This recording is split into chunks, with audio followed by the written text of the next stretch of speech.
கர்ம வீரர் காமராஜர் அவர்களால் கட்டப்பட்டு இன்றளவும் தென் மாவட்டங்களில் முக்கிய குடிநீர் மற்றும் விவசாயத்தின் ஆதாரமாக விளங்கி வரும் வைகை அணைக்கு வயது இன்று 67 ஆகிறது.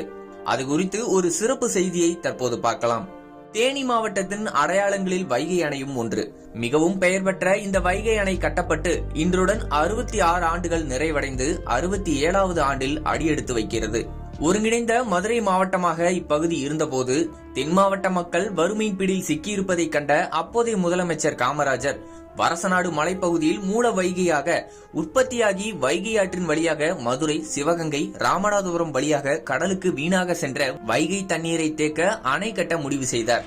இதற்காக ஆண்டிப்பட்டி அருகே சுமார் 10 சதுர கிலோமீட்டர் பரப்பளவுள்ள இடம் தேர்வு செய்யப்பட்டு அணை கட்ட முடிவு செய்யப்பட்டது. காமராஜரின் இந்த திட்டத்தை ஏற்றுக்கொண்டு தேர்வு செய்யப்பட்ட இடத்தில் குடியிருந்த மக்கள் தங்கள் இடத்தை காலி செய்து கொடுத்தனர். இதனையடுத்து அணை கட்டுவதற்காக மதிப்பீடு பட்டியல் உடனடியாக தயார் செய்த அதிகாரிகள் காமராஜரிடம் வழங்கினர்.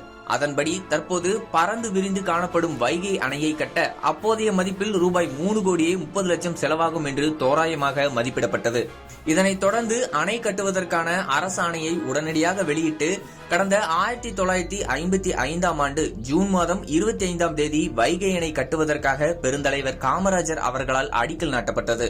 இதனையடுத்து அணை கட்டும் பணிகள் முழுவீச்சில் நடைபெற்றது. 3 ஆண்டுகளில் அணை கட்டுமான பணிகள் முடிவுற்று 29/1/1958ஆம் தேதி அணை பயன்பாட்டிற்கு திறக்கப்பட்டது. அணை கட்டுவதற்கு ஒதுக்கப்பட்ட ரூபாய் 3 கோடி 30 லட்சம் நிதியில் கட்டுமான பணிகள் போக ரூபாய் 40 லட்சம் மீதம் இருந்தது. இதனையடுத்து மீதமான அந்த நிதியில் வைகை அணை முன்பாக பூங்கா கட்டப்பட்டது. காண்போரை கவரும் வகையில் அமைக்கப்பட்ட பூங்கா இன்று தேனி மாவட்டத்தின் முக்கிய சுற்றுலா தலமாக விளங்குகிறது. அதே நிதியிலிருந்து விருந்தினர் மாளிகை, தங்கும் விடுதிகளும் கட்டப்பட்டது. 71 அடி உயரம் கொண்ட வைகை அணையில் சுமார் 10 சதுர கிலோமீட்டர் தூரம் தண்ணீர் தேக்கி வைக்க முடியும்.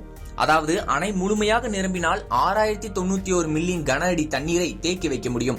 வைகை அணையிலிருந்து 7 சிறிய மதகுகள், 7 பெரிய மதகுகள் வழியாக ஒரே நேரத்தில் அதிகபட்சமாக 64,000 கன அடி தண்ணீரை வெளியேற்ற முடியும்.